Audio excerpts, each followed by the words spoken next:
Šiandien yra pirmasis gegužės sekmadienis, kai minima mamyčių diena. Todėl jaunimo organizacijos darbas Kėdainių skyrius sugalvojo pasveikinti savo mamytes. Aš myliu savo mamą, nes ji mane lepia raja daržų vasarą. Mamyte, mama, šaukiu tave vardu, tu nuostabiausia, todėl tave myliu. Aš laiminga, nes mano gyvenimas pilnas tavęs, mano mamytė. Aš myliu savo mamytę, nes jinai yra pati rūpestingiausia ir pati pačiausia. Nes tik tavo žodžiai labiausiai paliečia mano širdį ir tik tavim galiu visada pasitikėti. Ačiū tau, mama.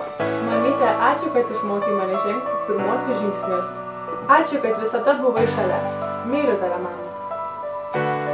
Mama, ačiū, kad mane užauginai. Aš myliu tave, mama, nes tu esi nuostabi. Mama, aš tave myliu, nes tu man sutikė viską, ko man reikia. Myliu savo mamą, nes ji man padeda, kai yra sunku. Aš myliu savo mamą, nes jinai yra pati geriausia, nuostabiausia ir jinai yra pati